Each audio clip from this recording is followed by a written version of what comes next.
platform.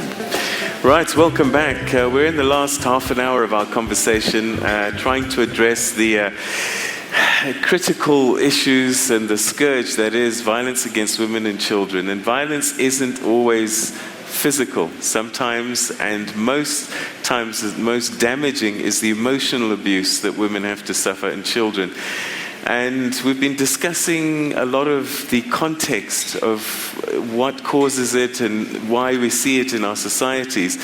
But I want to know, particularly in this next half an hour, what we must do today. We can't wait until tomorrow. We can't wait until next year. What do we do today? If somebody you work with is an abuser, if somebody is being abused next door, what do we do? Let's start getting some answers from you at home, and also some more questions and answers from our audience here.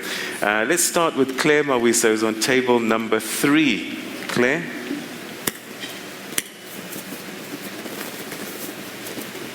Good morning. Thank you so much for this opportunity.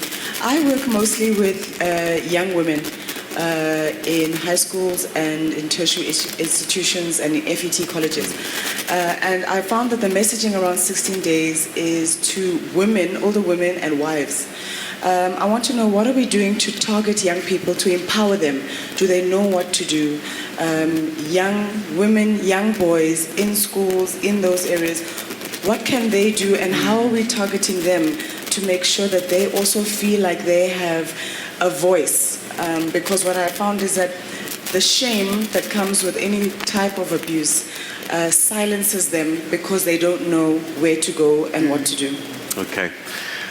Minister? Thank you very much. Just to say, in my department, we've set up a Young Women's Directorate precisely to make sure that young women are able to be reached out, because there's also the issue of age gap. They might feel that I'm a go-go. They can't talk to Gogo, you see. So we're also trying to create space for them in the integration, in addressing their issues. I know that, for instance, Department of Basic Education, someone spoke about their life orientation. One of the issues in the life orientation at school, it's about how they socialize a boy child and the girl child, and taking them on various programs and camps, precisely to address that.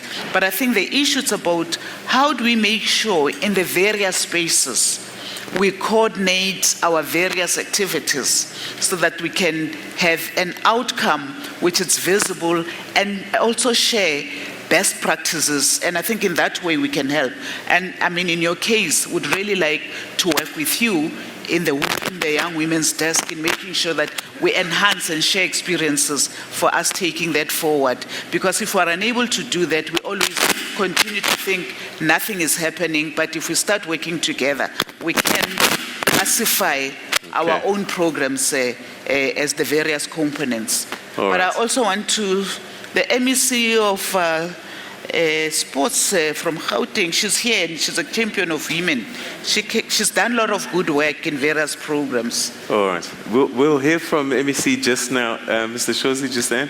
As a general commission, we have 9 provincial offices, and in that we work with the Department of Education, and also working with the GEM, the BEM, and the boy education movement and the girl education movement in those provinces. And we have a program where we work with universities, where we hold them to account to the Commission for Gender Equality on gender equality, including gender-based violence and other gender programs. A good example of this is the program that UNISA has after it has actually gone through the Commission for Gender Equality processes. And we have called a number of universities, the TUT, University of Venda, and so on and so forth, so that we are conversing around the issues of gender. So these universities as well, they have a program around gender equality issues, including gender-based violence and violence against women, and how they actually deal with issues of sexual harassment. There is a case that we have been monitoring in the Eastern Cape, the case on sex for marks and the jobs for sex and all those things. So as a General Commission, we are able to actually look at this, and we're also receiving complaints from universities as well, from young women who are actually complaining to us, and as a commission, we're investigating those and actually recommend to the authorities around the issues, the recommendations and the issues and the steps that are supposed to actually take. There's a lot, but I think we're welcoming organizations to work with us, because we need partnerships in this kind of work. We cannot do it alone. We need partnership of the NGOs, we need partnership of government and so on. So that even our programs, they speak to one another. We don't do things in our own little silos. We must also come together, develop a program that all of us are going to agree on. All right, MEC, where are you? Okay, if we can get a microphone to you, and just introduce yourself to South Africa and 49 countries across the continent, and just share with us your thoughts and your experiences and in your work, how we can deal with this. Thank you very much, and thank you to the Minister for also allowing me to say some few words. Really, in South Africa, especially in Gauteng, we've done a lot in making sure that we also protect victims of abuse. You know, we've got quite a lot of your Mfanozelwe care centers, we've got Abokale Temba, we've got shelters that actually help women. And I'm also even attempted to add on what the Minister was saying pertaining to that question, that was saying, why do we always remove women and their children? In fact, we are protecting them far better when we put them in places of safety. Once you leave the woman to be living in her own house, that perpetrator will always be coming back to harass that woman. Right now, we've got women who are harassed by WhatsApps, your Facebooks, your SMSs, by the very same perpetrators. But if you put them in an environment where you also even prepare them, when they go to court, this is what you'll expect. When you go to this place, this is what we help them even through the justice system. And really, we must congratulate the justice system. Finally, women have got confidence in the justice system with that case of Oscar Pistorius. But there are a lot of other Oscar Pistorius who are walking free, all because they have money, they can defend themselves. I can quote a lot who smother their wives to death, and no one will know what has happened to that woman. But one message that I want to share with women: break the silence. If you keep quiet, this monster will kill you, and keep quiet and move on with his life.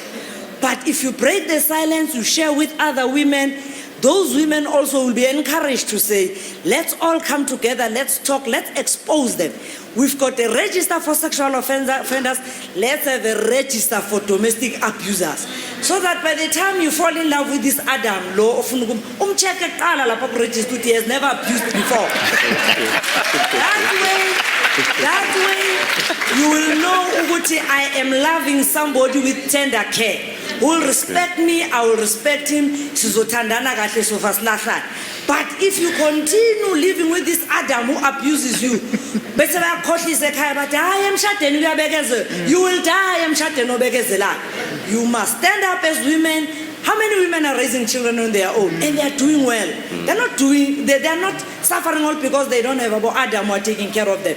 So as women, let's stand up. Minister, please have a register of all the abusers. Let's name and shame abusers. All right, I think Lisa, you're, which table are you? Okay, if you could just help us with what we can do. Because I think part of the reason we don't intervene is that we're scared to. How do we intervene? Well, I think you do always have to think about your own safety as well. Some men are very dangerous, and there are certainly situations where when people do intervene, they themselves get killed or attacked.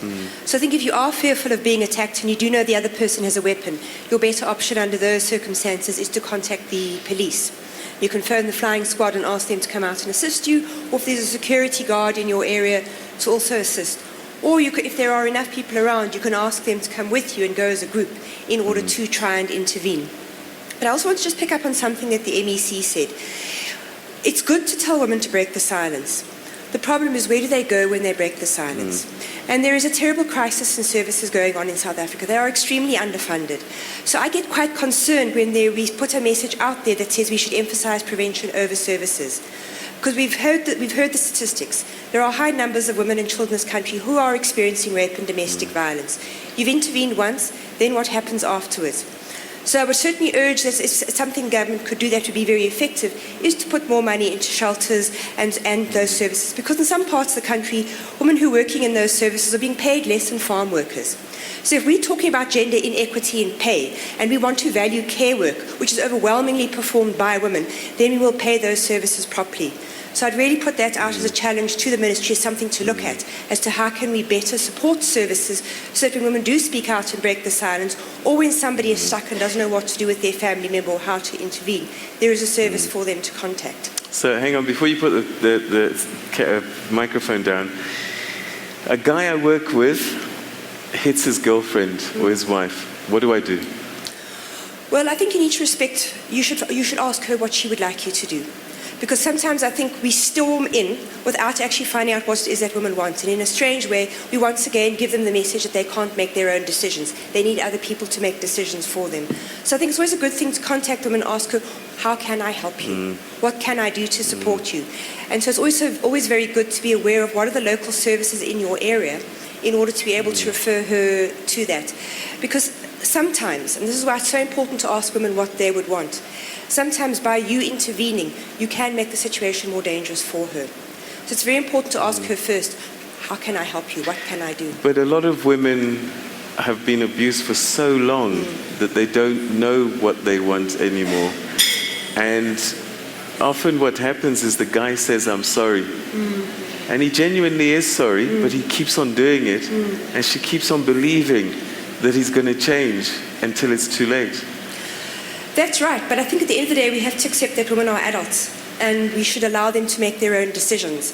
I mean, I think you can say to somebody you'll be there to support and to assist, but at the end of the day, she's the one who has to take decisions and live her life. You can't go to the police for her because she'll merely then just go and withdraw charges. So I think the best thing to do is to be a friend, is to support someone and to consistently tell them that what is happening to them is wrong. It's not right. And that can help overcome the message. Because what you do with the best of intentions, if you go in and start making decisions for them, is once again give them the message they don't know what they're doing. They need somebody else to run their lives for them. Okay, all right, it's a complex one. Puti Khomo is on table number 3. Good morning, Honourable MEC, Honourable Minister and Chairperson. Thank you so much.